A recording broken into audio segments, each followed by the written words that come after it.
savez ce qui arrive aux vérités qui arrivent trop tôt? Elles ne sont pas célébrées. Elles sont combattues, pas parce qu'elles sont fausses, mais précisément parce qu'elles sont vraies, et que cette vérité dérange un ordre établi, une certitude collective, un équilibre fragile. Galilée observe le ciel et comprend que la Terre tourne. On le force à dire qu'il s'est trompé.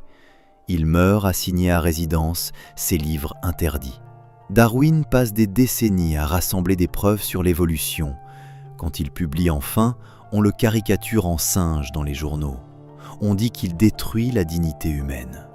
Semmelweis découvre qu'il suffit de se laver les mains pour sauver des milliers de femmes en couche. Les médecins, insultés dans leur honneur, le rejettent.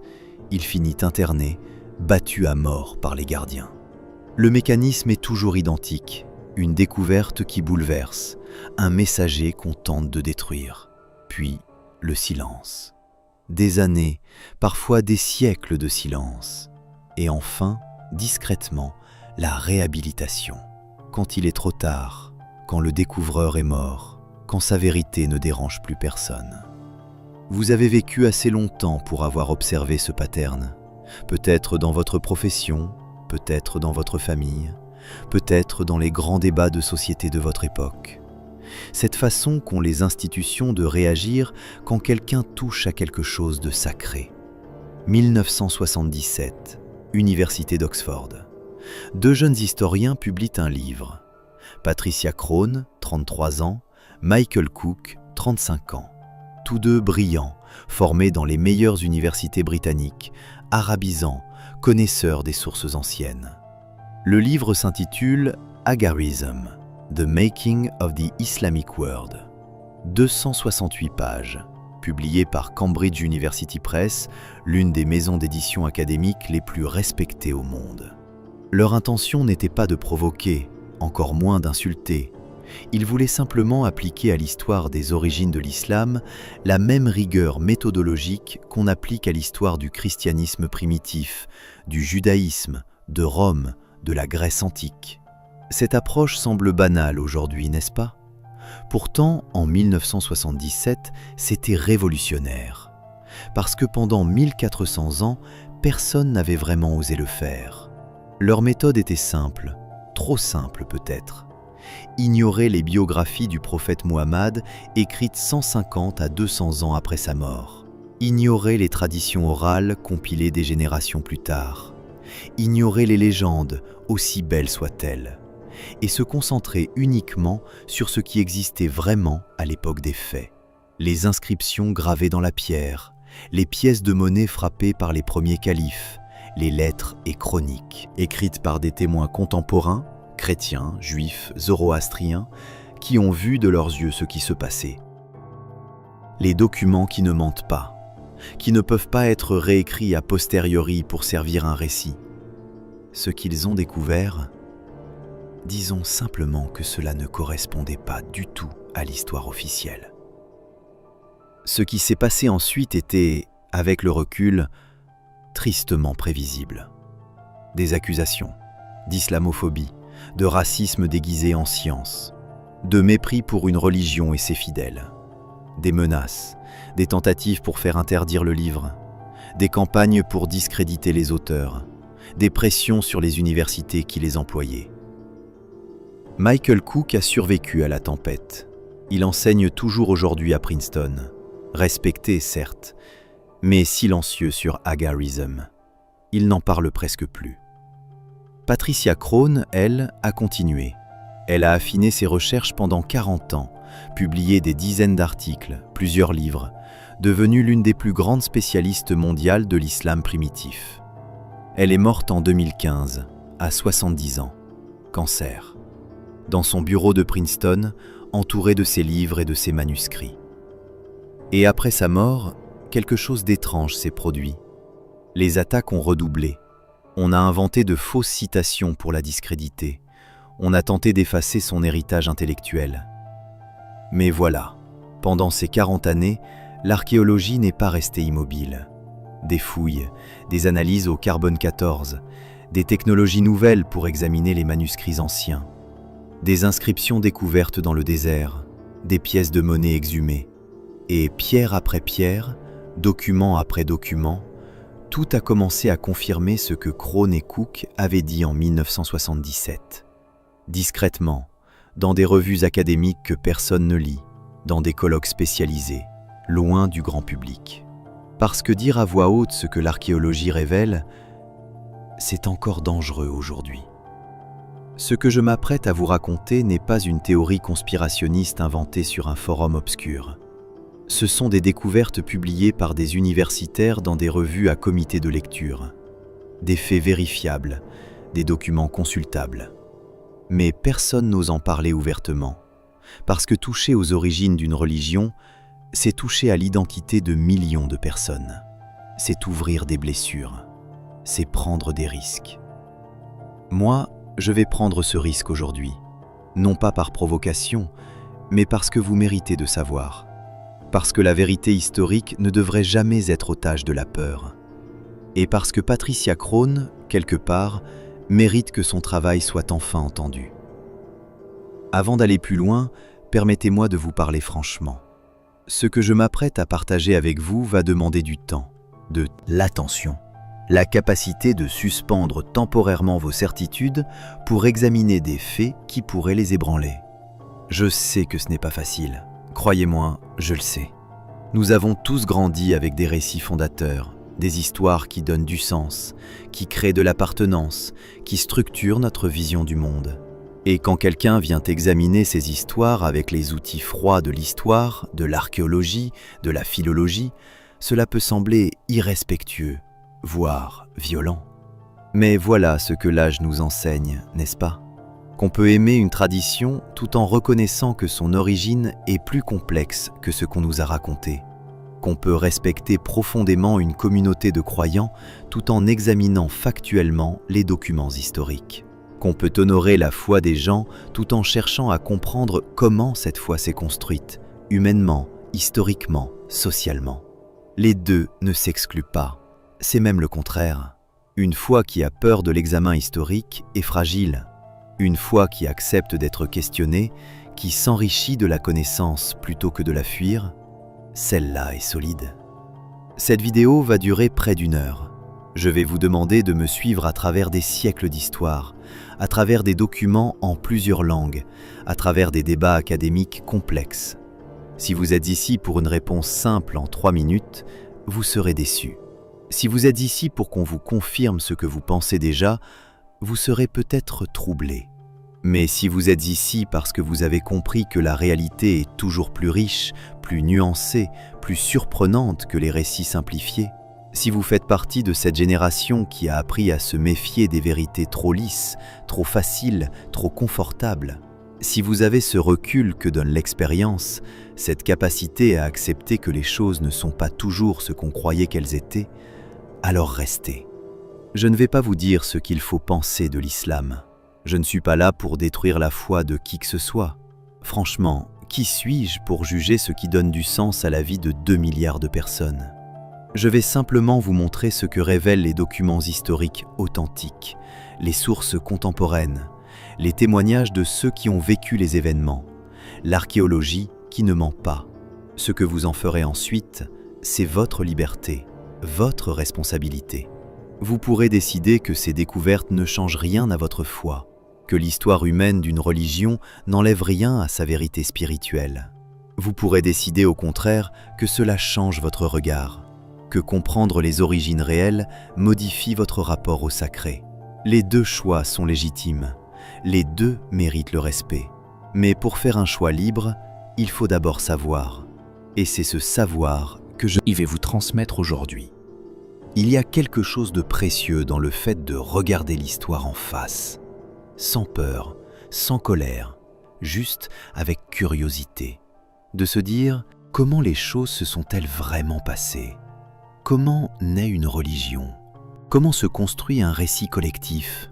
Comment des hommes et des femmes, dans des circonstances précises, créent-ils quelque chose qui traversera les siècles ? C'est fascinant, c'est profondément humain. Et c'est l'histoire que Patricia Crone et Michael Cook ont tenté de raconter en 1977. Une histoire qu'on a voulu enterrer mais qui, 50 ans plus tard, ressurgit pierre après pierre, manuscrit après manuscrit. Êtes-vous prêt à l'entendre ?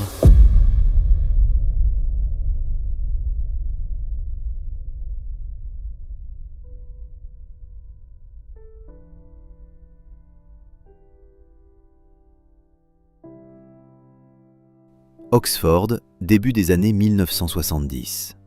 Imaginez deux jeunes chercheurs dans une bibliothèque universitaire. Des piles de manuscrits anciens, des dictionnaires épais, du café froid dans des tasses oubliées. Patricia Crone vient d'obtenir son doctorat à l'École des études orientales et africaines de Londres. Elle a 28 ans, une brillance intellectuelle reconnue de tous. Une capacité rare à lire les sources en arabe, en syriaque, en grec, en hébreu. Michael Cook, lui, enseigne déjà à Cambridge. Il a 30 ans, spécialiste de l'histoire islamique médiévale, méthodique, rigoureux, prudent dans ses conclusions. Ils ne se connaissent pas encore très bien, mais ils partagent quelque chose, une frustration. Comprenez bien le contexte. Dans les années 1970, l'histoire du christianisme primitif est déjà une discipline mature. On sait que les évangiles n'ont pas été écrits par des témoins oculaires. On connaît les contradictions entre les textes. On a identifié les différentes sources du Pentateuque. Aucun historien sérieux ne prend plus la Bible au pied de la lettre comme document historique. On la respecte comme texte sacré, bien sûr, mais on reconnaît qu'elle a été écrite, compilée, éditée par des humains, avec des intentions précises dans des contextes politiques spécifiques. C'est devenu normal, acceptable. Même les théologiens chrétiens l'admettent. Mais l'islam, c'était différent. Les sources islamiques traditionnelles, les biographies du prophète Mohammed, les collections de hadiths, les premiers récits historiques, étaient toutes écrites au minimum 150 ans après les événements qu'elles décrivent. Imaginez, c'est comme si les seules sources sur Napoléon avaient été écrites en 1960 par des gens qui n'ont jamais connu personne qui l'a connu. Et pourtant, ces sources étaient traitées comme des documents historiques fiables, sans questionnement, sans examen critique. Pourquoi ? Par respect pour la foi musulmane, par peur d'être accusé de racisme ou de colonialisme, par simple habitude académique. Crone et Cook se sont dit « Et si on appliquait à l'islam la même méthode qu'on applique au christianisme ? Et si on mettait de côté toutes ces sources tardives et qu'on regardait uniquement ce qui date vraiment de l'époque ? Qu'est-ce qu'on trouverait ?» C'était une question simple, presque naïve, mais personne ne l'avait vraiment posée avant eux. Ils se sont mis au travail. Ils ont rassemblé tous les documents datables du 7e siècle, l'époque où l'islam est censé être né. Pas beaucoup de choses en réalité, quelques inscriptions, des pièces de monnaie, des chroniques écrites par des chrétiens syriaques, des moines arméniens, des administrateurs byzantins qui ont vu arriver ces conquérants arabes, des papyrus découverts en Égypte, des graffitis gravés dans le désert, des lettres commerciales, des documents administratifs. Rien de spectaculaire, juste des traces, des empreintes laissées par des gens qui vivaient à cette époque-là et qui ne savaient pas qu'ils témoignaient pour l'histoire. Et c'est précisément ce qui fait leur valeur. Ces gens-là n'avaient aucune raison de mentir, aucun agenda théologique. Ils décrivaient simplement ce qu'ils voyaient, ce qu'ils comprenaient, parfois en se trompant d'ailleurs, mais en toute bonne foi. Crone et Cook ont passé des mois à compiler ces sources, à les traduire, à les comparer, à les dater avec précision.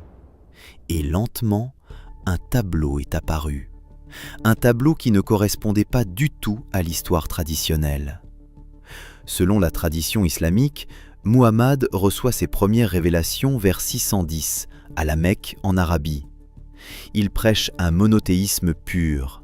Il entre en conflit avec les élites mécoises polythéistes. En 622, il s'exile à Médine avec ses disciples. Là, il crée une communauté, il mène des batailles, il unifie l'Arabie sous la bannière de l'islam. Il meurt en 632. Ses successeurs, les califes, poursuivent son œuvre. Ils conquièrent en quelques décennies un territoire immense, de l'Espagne à l'Inde. Ils le font au nom d'Allah, au nom du prophète, pour répandre l'islam. C'est l'histoire qu'on enseigne partout, celle qu'on trouve dans les manuels scolaires. Mais voilà, les sources contemporaines, celles qui datent vraiment du 7e siècle, ne racontent pas cette histoire. Elles racontent quelque chose de beaucoup plus étrange, de beaucoup plus complexe. Prenez les chroniques chrétiennes de l'époque. Il y en a plusieurs, écrites en syriaque, en grec, en arménien, par des moines, des évêques, des scribes qui vivaient en Syrie, en Palestine, en Mésopotamie, des régions conquises par ces nouveaux venus arabes. Ces chroniqueurs décrivent bien une invasion arabe. Ils parlent de guerre, de conquête, de villes prises. Tout cela est conforme à la tradition. Mais voici ce qui est troublant. Ils ne parlent jamais d'une nouvelle religion appelée islam. Ils n'utilisent jamais ce mot. Pas une seule fois. Ils ne mentionnent pas un prophète nommé Muhammad qui aurait prêché un monothéisme nouveau. Ce qu'ils décrivent, c'est une alliance entre des tribus arabes et des groupes juifs, une alliance militaire et religieuse. Ils appellent ces envahisseurs les Hagarènes, les descendants d'Agar, la servante d'Abraham dont est censé descendre Ismaël, l'ancêtre des Arabes selon la tradition biblique, ou parfois les Saracènes, ou simplement les Arabes, mais jamais les musulmans. Plus troublant encore, ces chroniqueurs affirment que ces conquérants arabes vénèrent le Dieu d'Abraham, qu'ils reconnaissent Moïse comme prophète, qu'ils respectent les lois bibliques, qu'ils prient tournés vers Jérusalem, pas vers la Mecque, qu'ils attendent la venue du Messie, qu'ils croient que cette conquête de la terre promise est l'accomplissement des prophéties bibliques. En d'autres termes, ces sources contemporaines décrivent les premiers conquérants arabes comme des judéo-chrétiens hétérodoxes, une secte messianique, un mouvement de rédemption qui mêle éléments juifs et arabes. Pas du tout comme les porteurs d'une religion nouvelle et distincte. Vous comprenez le problème ?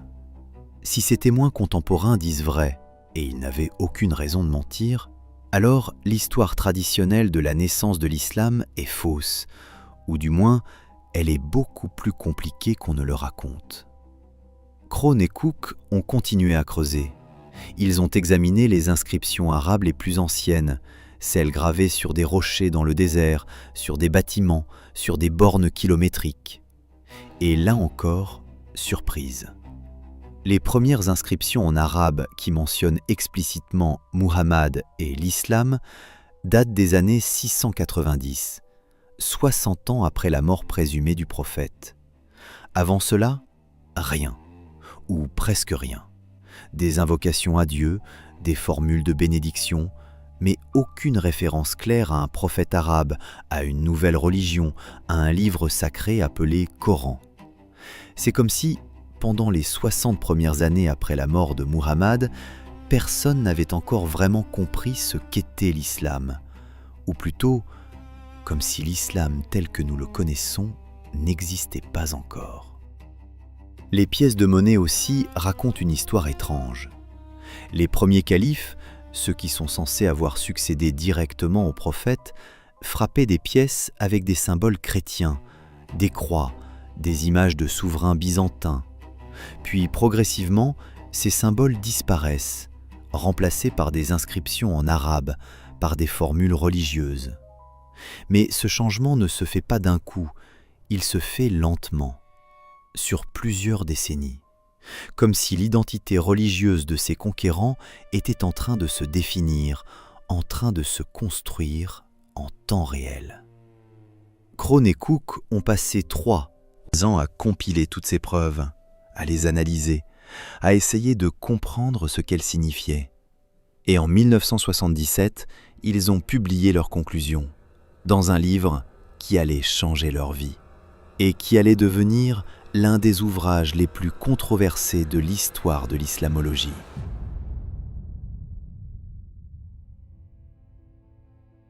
Hagarism, The Making of the Islamic World. Le titre disait tout. Les conquérants arabes n'étaient pas, au départ, des musulmans. C'étaient des Hagarènes, des descendants d'Agar, des Arabes qui s'étaient alliés à des groupes juifs pour accomplir une mission messianique. L'islam tel que nous le connaissons, une construction progressive, élaborée sur plusieurs générations, finalisée seulement sous le règne du calife Abdul Malik entre 685 et 705. C'était explosif. Alors voici ce que Crone et Cook ont découvert, et je vais vous le raconter lentement, avec patience, parce que c'est complexe, parce que cela demande de suspendre ce que vous croyez savoir pour examiner ce que les documents révèlent vraiment. Au début du 7e siècle, l'Arabie n'est pas un désert vide peuplé de polythéistes ignorants. C'est une région en pleine effervescence religieuse. Le monothéisme y est déjà présent depuis longtemps. Des tribus juives y vivent, des communautés chrétiennes aussi, des groupes hérétiques chassés de Byzance et de Perse. Et surtout, il y a une attente messianique. L'idée que le Messie va venir, que la fin des temps approche, que Dieu va bientôt intervenir dans l'histoire pour rétablir la justice. Cette attente n'est pas propre aux Arabes. Elle traverse tout le Proche-Orient à cette époque. Juifs, chrétiens, même certains zoroastriens attendent un bouleversement imminent. Dans ce contexte, un homme se lève parmi les Arabes. Les sources contemporaines ne nous disent presque rien de lui. Elles ne mentionnent même pas son nom clairement. Mais les sources tardives l'appelleront Muhammad.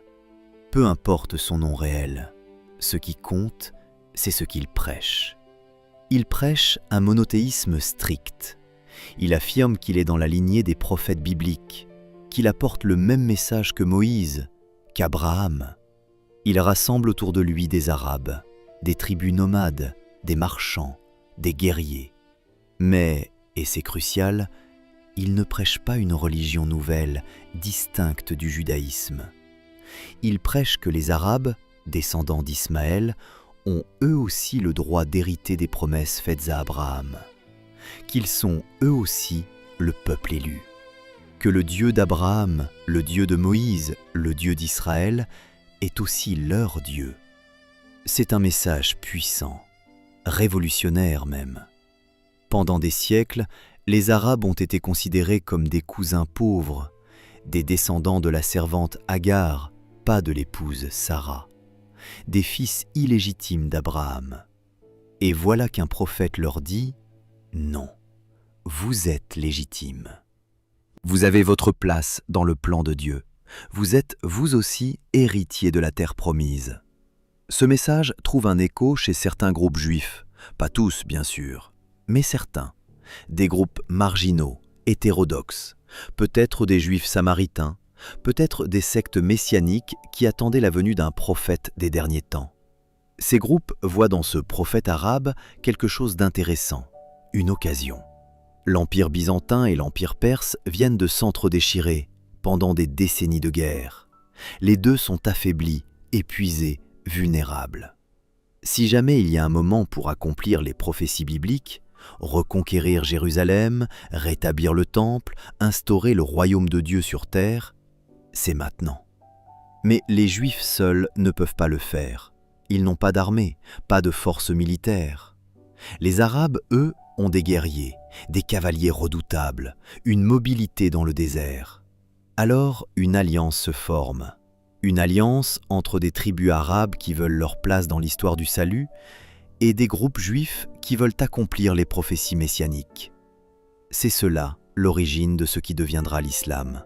Pas une révélation divine dans une grotte, mais une alliance politique et religieuse, pragmatique et mystique à la fois, forgée dans un moment de chaos historique. Les sources contemporaines confirment cette alliance. Un chroniqueur arménien, écrivant vers 660, donc à peine 30 ans après les faits, décrit exactement cela. Il écrit « Les Juifs ont conseillé aux fils d'Ismaël de prendre possession de la terre que Dieu avait promise à Abraham et à sa descendance. » Un autre chroniqueur syriaque, écrivant vers 640, affirme que les Arabes conquérants suivent les lois de Moïse et vénèrent le Dieu d'Abraham. Ces témoins ne comprennent pas tout, ils sont parfois confus, mais ils décrivent ce qu'ils voient, une alliance judéo-arabe. Un mouvement qui mêle éléments bibliques et arabes. Pas une religion nouvelle, pas encore. Et cette alliance fonctionne. En quelques années, les armées arabes déferlent. Elles prennent Damas en 635, Jérusalem en 637, l'Égypte en 641. La Perse s'effondre en 651. C'est une des conquêtes les plus rapides de l'histoire. Un empire immense, créé en une génération. Et les chroniqueurs contemporains ne cachent pas leur stupéfaction. Comment est-ce possible ? Comment ces tribus arabes, dont personne ne parlait il y a 20 ans, peuvent-elles renverser des empires millénaires ? Certains y voient la main de Dieu, un châtiment envoyé contre les chrétiens hérétiques. D'autres y voient simplement la faiblesse des empires byzantins et perses, épuisés par leurs guerres. Mais tous s'accordent sur un point. Ces conquérants ne sont pas des barbares ignorants. Ils sont organisés. Ils ont une vision. Ils croient accomplir une mission divine. Seulement voilà, une fois la conquête accomplie, une question se pose. Que faire maintenant ? Le Messie n'est pas venu. Le royaume de Dieu ne s'est pas manifesté. Jérusalem a été prise, mais rien de surnaturel ne s'est produit. Les Arabes contrôlent un empire, mais ils ne savent pas très bien comment le gouverner, comment justifier leur pouvoir, comment créer une identité stable. Parce qu'une alliance de circonstances, forgée dans la guerre, ne suffit pas pour bâtir un empire durable. Il faut une identité claire, une légitimité reconnue, une religion structurée. Et c'est là que les choses se compliquent, parce que les Arabes et les Juifs, même alliés, ne voient pas les choses de la même façon. Les Juifs attendent toujours le Messie, ils respectent la Torah, ils veulent reconstruire le temple. Ils considèrent que les Arabes sont des alliés utiles, mais pas des égaux spirituels. Les Arabes, eux, commencent à revendiquer une place centrale. Ils ne veulent plus être les seconds. Ils veulent leur propre prophète, leur propre livre sacré, leur propre identité religieuse. Des tensions apparaissent, des débats théologiques, des conflits d'interprétation, des luttes de pouvoir. L'alliance commence à se fissurer. Et pendant plusieurs décennies, entre 640 et 680, l'identité religieuse de ces conquérants reste floue, incertaine, en construction. Les pièces de monnaie de cette époque le montrent bien. On y trouve des symboles chrétiens, des inscriptions en grec et en arabe, des formules ambiguës qui peuvent être lues de plusieurs façons. C'est une période de gestation, une période où plusieurs futurs sont possibles.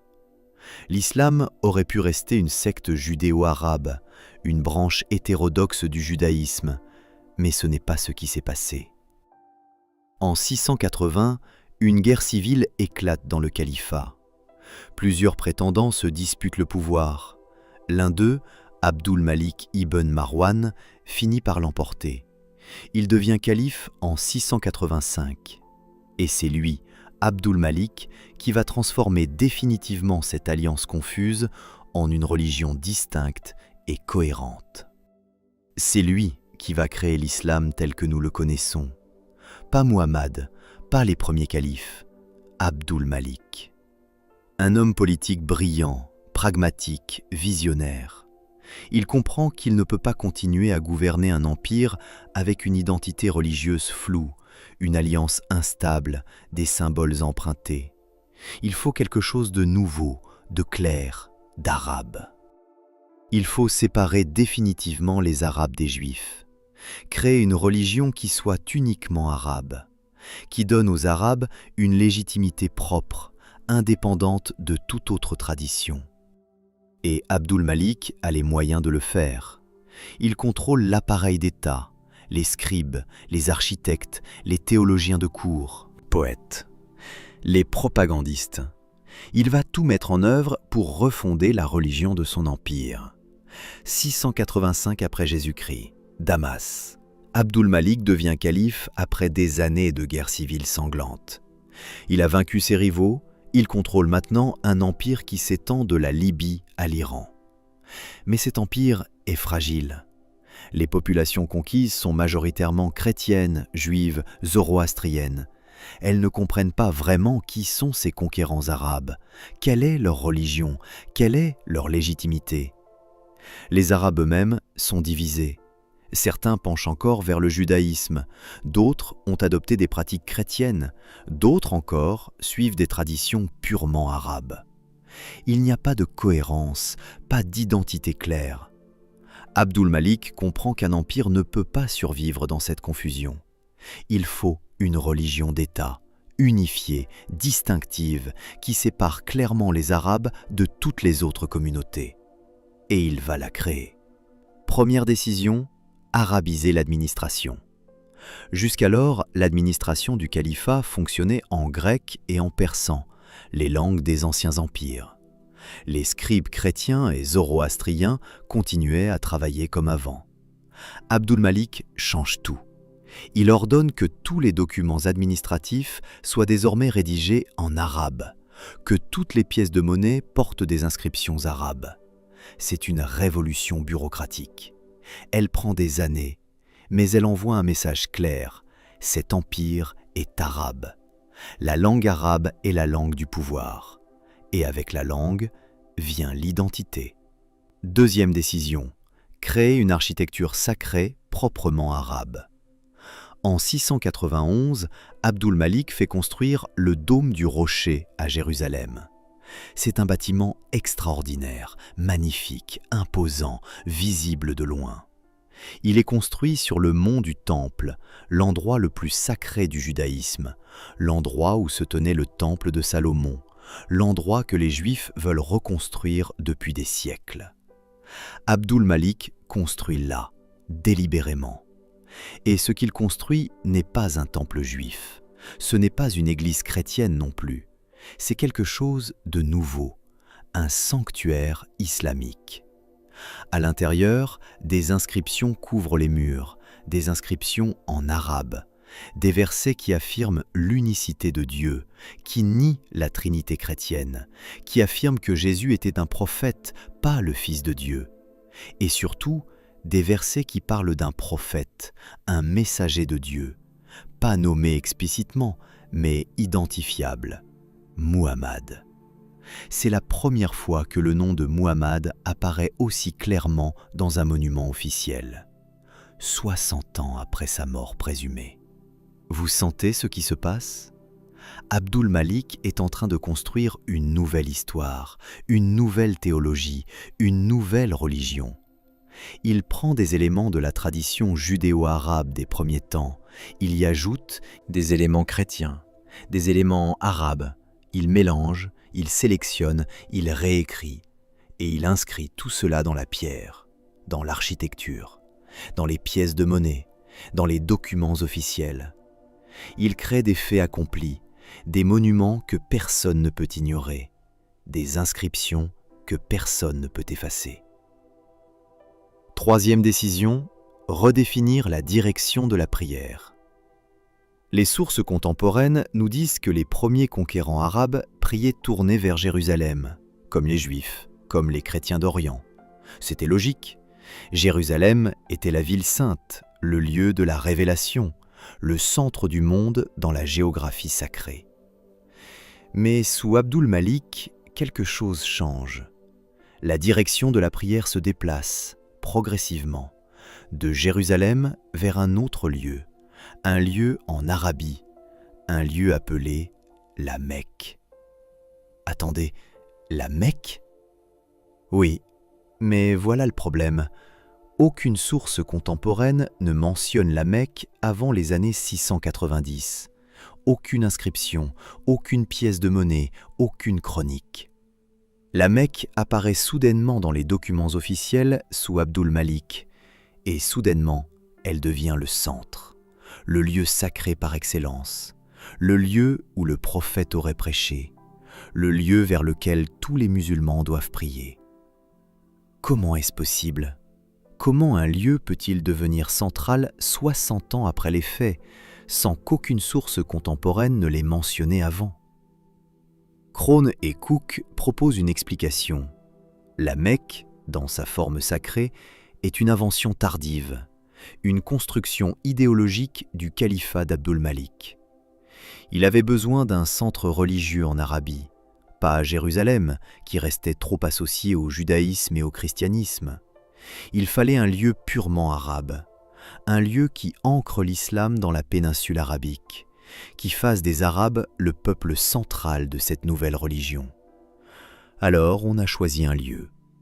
Peut-être existait-il déjà un sanctuaire là-bas, peut-être une Kaaba pré-islamique, difficile à dire.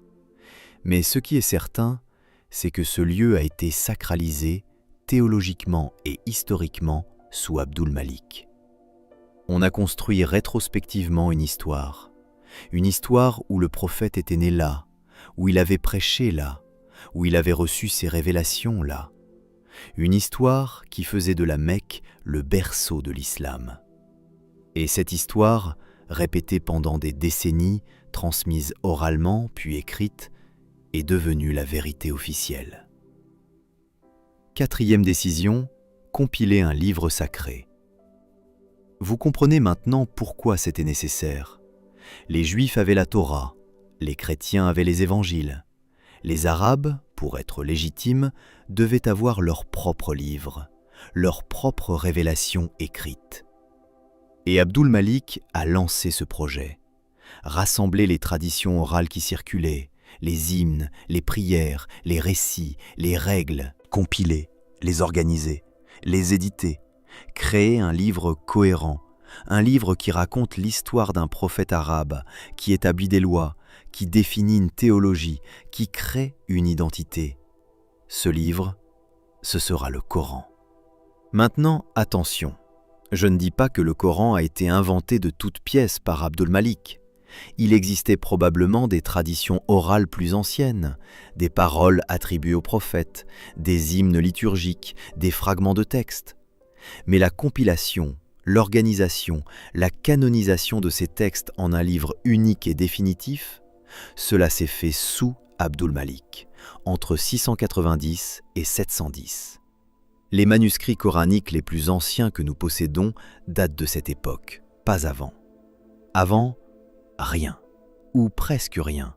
Des fragments épars, des palimpsestes réutilisés, rien qui ressemble à un livre complet et structuré.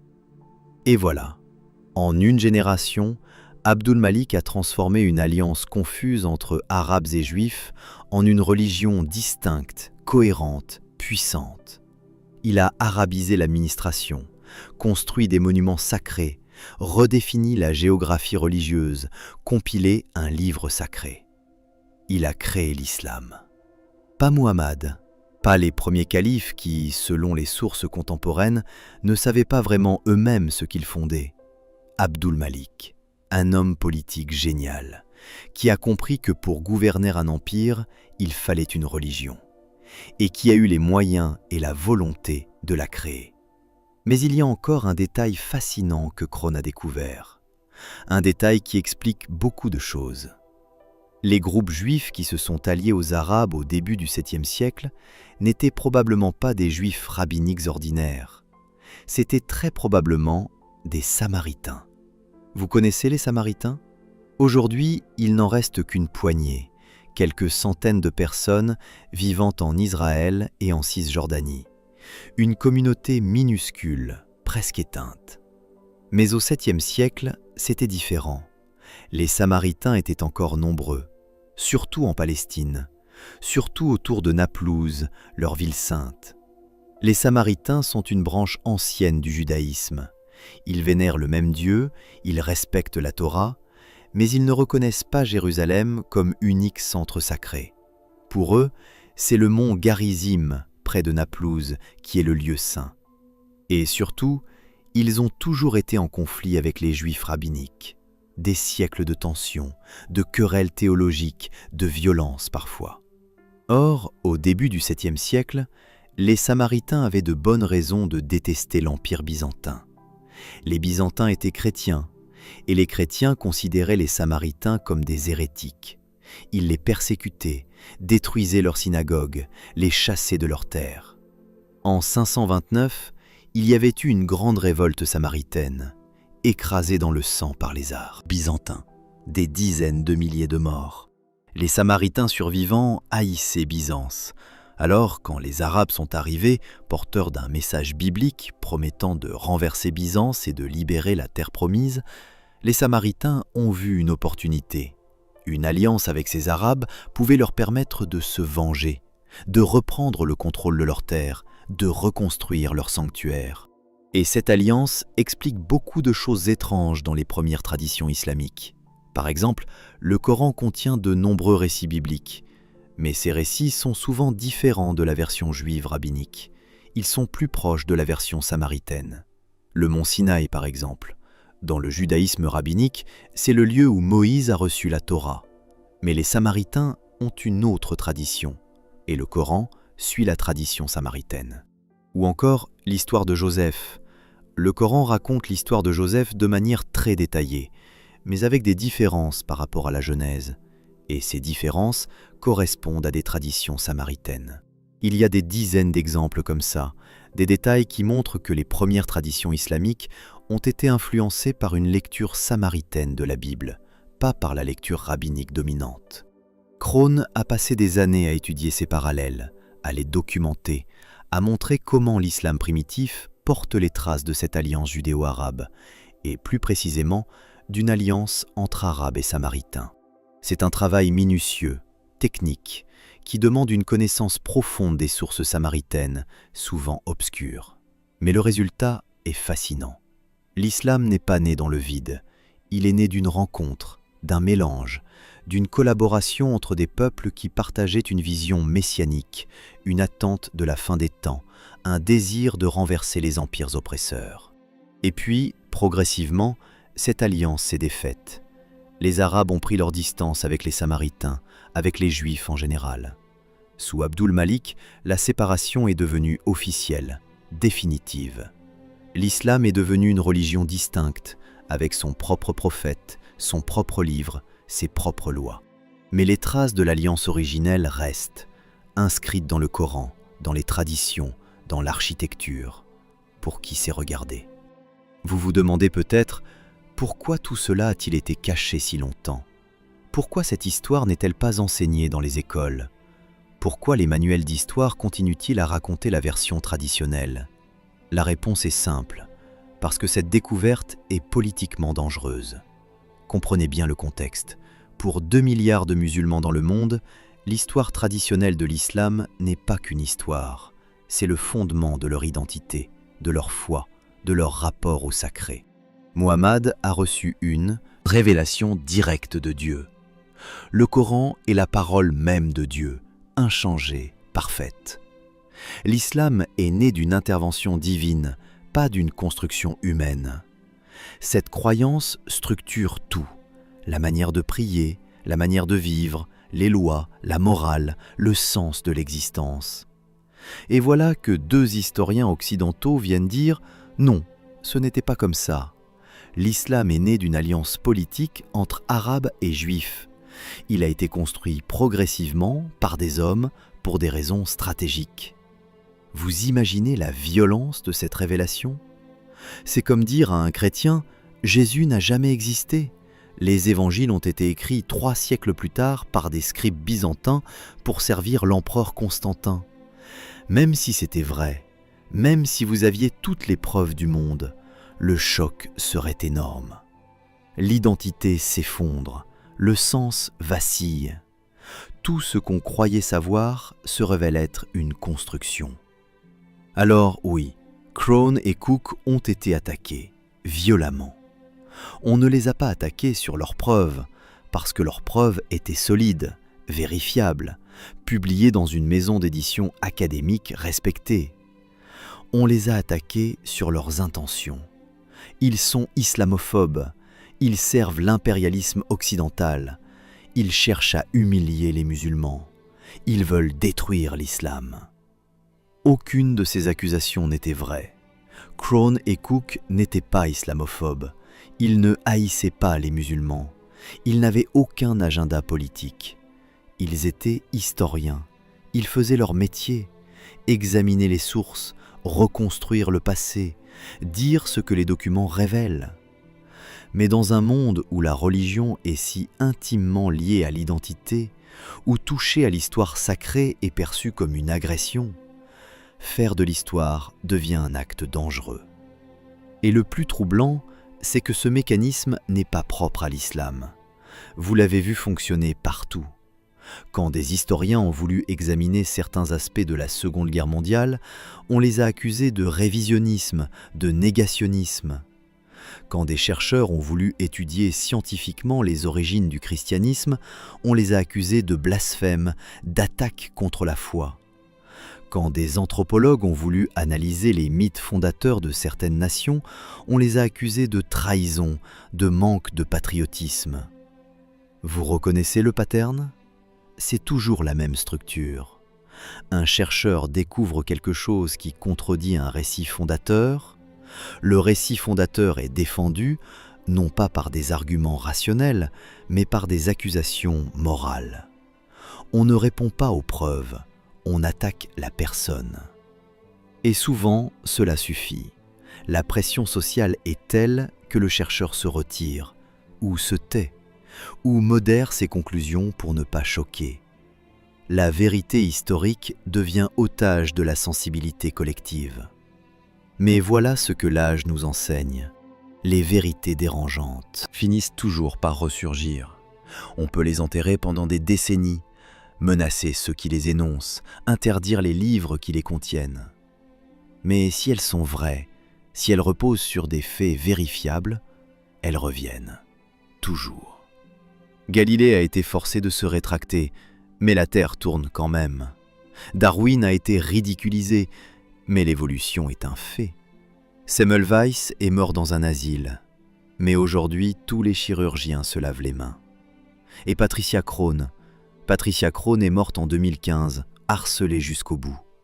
Mais aujourd'hui, 50 ans après agarisme, l'archéologie est en train de prouver qu'elle avait raison. Voilà ce que Patricia Crone a découvert, ce pourquoi elle a été ostracisée, ce pourquoi on a tenté de détruire sa réputation, ce pourquoi, même morte, on continue de la diffamer. Elle a découvert que l'histoire des origines de l'islam, telle qu'on nous la raconte, n'est pas exacte, que cette histoire a été construite progressivement pour des raisons politiques et identitaires, que l'islam est né d'une alliance judéo-arabe puis s'en est séparé, que le Coran tel que nous le connaissons a été compilé 60 ans après la mort du prophète, que la Mecque est devenue centre religieux tardivement sous Abdul Malik, que tout cela est documenté, vérifiable, prouvé par des sources contemporaines que personne ne peut réfuter. Et maintenant, cette vérité est entre vos mains. Non pas pour que vous deveniez anti-musulmans, non pas pour que vous méprisiez une religion suivie par 2 milliards de personnes, mais pour que vous compreniez comment naissent les religions, comment se construisent les identités, comment le pouvoir utilise le sacré pour se légitimer. Parce que ce mécanisme n'est pas propre à l'islam, c'est un mécanisme universel. Le christianisme s'est construit de la même manière, à travers des conciles, des éditions de textes, des décisions politiques. Le judaïsme aussi. La Torah n'a pas été écrite par Moïse. Elle a été compilée pendant l'exil babylonien pour des raisons identitaires. Toutes les religions, toutes les nations, toutes les identités collectives se construisent ainsi, à travers des récits, des mythes fondateurs, des histoires qui donnent du sens. Et ces histoires ne tombent pas du ciel. Elles sont créées par des humains, dans des contextes précis, pour des raisons précises. Reconnaître cela, ce n'est pas détruire le sacré, c'est comprendre l'humain, comprendre notre besoin de récit, notre besoin d'appartenance, notre capacité créative extraordinaire à forger des identités qui traversent les siècles. C'est admirable en réalité. Des hommes et des femmes au 7e siècle, dans un contexte de chaos et de violence, ont créé quelque chose de si puissant que cela existe encore 1400 ans plus tard. Ils ont forgé une identité, une civilisation, une vision du monde. C'est un exploit humain extraordinaire, mais c'est un exploit humain, pas divin. Et vous maintenant, vous pouvez transmettre cette compréhension à vos enfants, à vos petits-enfants, à ceux qui viendront après vous. Vous pouvez leur enseigner à regarder les récits fondateurs avec respect, mais aussi avec lucidité, à honorer les traditions sans être aveuglé par elles, à comprendre comment le pouvoir se légitime à travers le sacré, à reconnaître les mécanismes de construction identitaire. C'est peut-être le plus bel héritage que vous puissiez laisser, non pas des certitudes rassurantes qui enferment, mais des outils pour voir, pour comprendre, pour penser par soi-même. La capacité à dire « cette histoire est belle, elle a nourri des millions de vies, elle a créé de l'art, de la poésie, de la compassion. » Et en même temps, cette histoire a été construite par des humains pour des raisons humaines dans des circonstances historiques précises. Les deux ne s'excluent pas. C'est cela, la maturité intellectuelle. Voilà ce que Patricia Crone a compris, ce pourquoi elle a payé le prix, ce qui, finalement, survit à toutes les tentatives d'effacement. Parce que la vérité a une propriété étrange. On peut l'enterrer, la censurer, la diffamer, mais on ne peut pas la tuer. Elle ressurgit, toujours, pierre après pierre, document après document, génération après génération. Vous êtes maintenant dépositaire de cette découverte, non pas pour la brandir comme une arme, non pas pour humilier qui que ce soit, mais pour la transmettre, avec respect, avec nuance, avec cette sagesse que donne l'expérience. Car c'est peut-être la chose la plus précieuse que vous puissiez léguer à ceux qui viendront après vous. Non pas des certitudes rassurantes qui enferment, mais des outils pour voir clair, pour reconnaître les constructions humaines derrière les récits sacrés, pour comprendre comment naissent les identités. Et si cette enquête vous a touché, si vous sentez que cette histoire méritait d'être racontée, alors faites quelque chose de simple mais important. Abonnez-vous à cette chaîne. Non pas par habitude, non pas par politesse, mais parce que ce type de contenu, profond, rigoureux, exigeant, a besoin de trouver son public pour continuer d'exister. Parce que dans un océan de simplification et de sensationnalisme, certaines vérités complexes méritent d'être explorées avec patience. Vous appartenez à une génération qui a encore le goût de la profondeur, de la nuance, de la complexité assumée. Vous n'avez pas besoin qu'on vous simplifie la réalité. Vous voulez la comprendre vraiment. Et tant qu'il y aura des gens comme vous, il y aura de l'espoir. Parce que la vérité ne meurt jamais vraiment. Elle est la graine qui germe, même après l'hiver le plus long. Il y a près de 50 ans, deux jeunes historiens ont ouvert un livre qui ne contenait pas de révélations divines, juste des documents, des inscriptions, des témoignages. Ils ont regardé ces documents avec honnêteté, avec rigueur, sans préjugés. Et ils ont vu quelque chose que personne n'avait voulu voir avant eux. Pour cela, on a tenté de les détruire. Patricia Crone est morte sans avoir vu la réhabilitation complète de son travail. Mais son travail survit, et chaque année, l'archéologie le confirme un peu plus. Aujourd'hui, vous savez ce qu'elle a découvert. Vous savez comment l'islam est vraiment né, comment il s'est construit, comment Abdul Malik a refondé cette religion pour des raisons politiques. Vous savez que les récits fondateurs ne tombent pas du ciel, qu'ils sont forgés par des humains, dans l'histoire, pour des raisons humaines. Ce savoir ne vous rend pas cynique, il vous rend lucide. Et la lucidité, au fond, c'est la seule vraie forme de respect. Respect pour l'intelligence humaine qui crée des civilisations. Respect pour la vérité historique qui mérite d'être connue. Respect pour les générations futures qui méritent de comprendre d'où elles viennent. La vérité ne descend pas d'en haut, elle se construit ici-bas, pierre après pierre, document après document, vie après vie. Et vous en êtes maintenant les gardiens.